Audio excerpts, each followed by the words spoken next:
I love Deltarune. The story, character work, and gameplay are all fantastic. I've wanted to make a Deltarune video for a while and I just never got around to it for whatever reason. But something's kind of stuck out to me, like a sore thumb within the context of the story that Tobias Tricky Tony Radiation Fox is set out for. That being Ralsei, and by association, everyone else, is wrong about the prophecy. Spoilers for Deltarune ahead.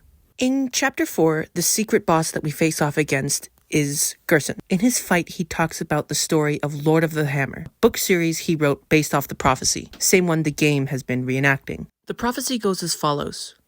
The prophecy which whispers among the shadows, the legend of this world, Deltarune. A world basked in purest light, beneath it grew eternal night.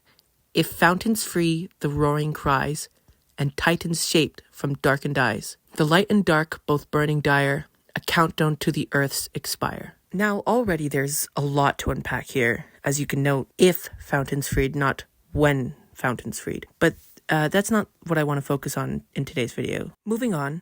But lo, on hopes and dreams they send 3 heroes at world's end. The first hero, the cage of human soul and parts. The second hero, the girl with hope crossed on her heart. The third hero, the prince alone in deepest dark.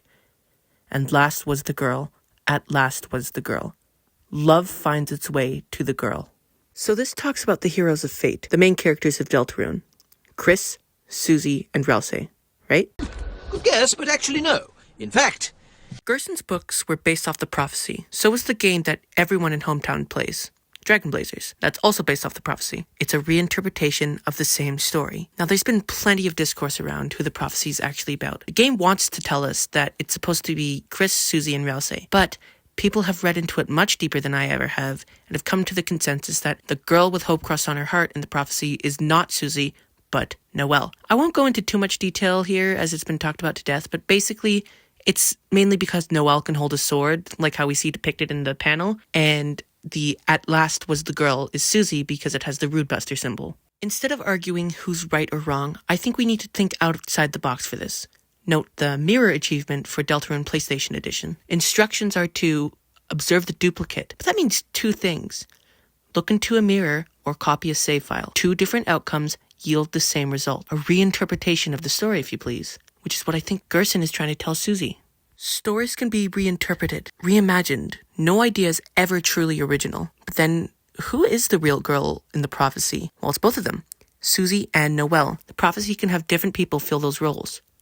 Chris is a cage for us, yes. However, so is the cage at the foot of their bed. So is the vessel we would have created had someone not taken us away and into Chris.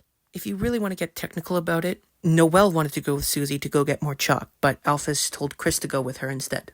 But that can be explained by other factors. Ralsei is described as the lonely prince of the dark, but you know who else was the lonely prince of the dark? Before Susie, Lancer didn't have any real friends. He was, by all accounts, a lonely prince of the dark. And finally, both Susie and Noelle have love finds its way to them, through each other. Okay, there's plenty more to dissect on the prophecy, but that's all I really wanted to talk about in today's video. Let me know if you guys want to see me talk about Deltarune again. I mean, you'd be really pulling my leg, but if it will make you guys happy, have a good day, guys. Cheers.